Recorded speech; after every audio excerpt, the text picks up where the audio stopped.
Good morning class fifth. हम आज हिंदी की क्लास में अपना चैप्टर कंप्लीट करेंगे जो हमारा चैप्टर अधूरा रह गया था।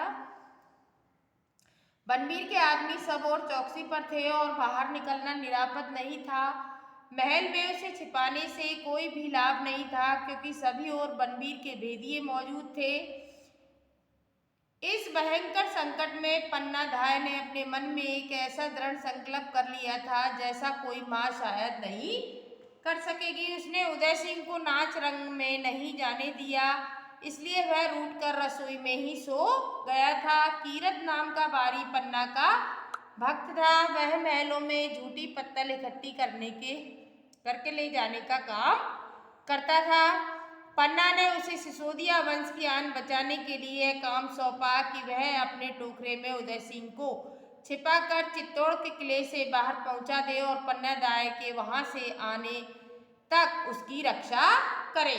कीरत बारी बात और धर्म का धनी था। उधर कीरत गया और उधर पन्नादाय का एक मात्र बेटा चंदन तमाशा देखकर लौटा। वह माँ से राजकुमार उदय सिंह के बारे में पूछता रहा क्योंकि वे दोनों प्राय साथ साथ ही खाना खाते थे, पर माँ ने हूँ हाँ करते हुए उसे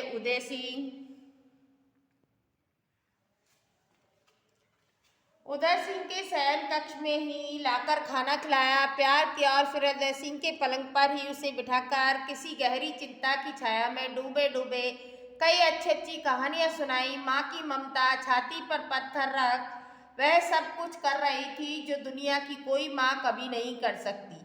राज्य की रक्षा पर, राजवंश की रक्षा पर, चित्तौड़ के गौरव की रक्षा पर, सत्य पर और निष्ठा की रक्षा पर आज माँ की ममता कठोर परीक्षा थी।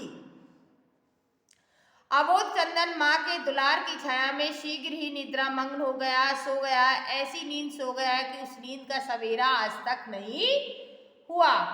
थोड़ी देर में षड्यंत्री हत्यारा बनबीर विक्रम के खून से रंगी तलवार लेकर उदय सिंह के कक्ष में घुसा। पन्ना से कड़क कर उसे धिक्कारा फटकारा, मगर राज्य के नशे में पागल उस दुष्ट के अट्टहास करते हुए कहा, पन्ना आज भवानी मुझ पर प्रसन्न है। देख इस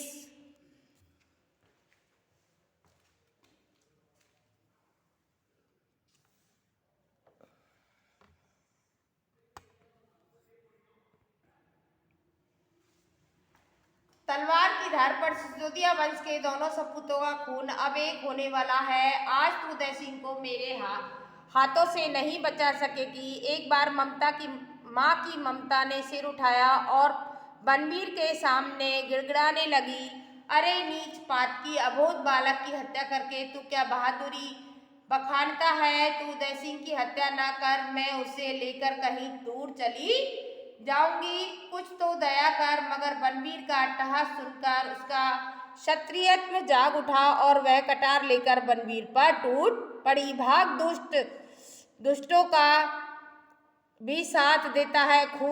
खूबी कटार का वार कर बैठी और क्रोध में फुकारते हुए उसने पलंग पर सोए बच्चे पर तलवार चला दी। पलंग से चीख तक ना उठी। माँ के कलेजे को भेद कर वो चीख उठी, वह आज भी चित्तौड़ के खंडरों में गूंज रही होगी। माँ के मीठे दुलार में सोया हुआ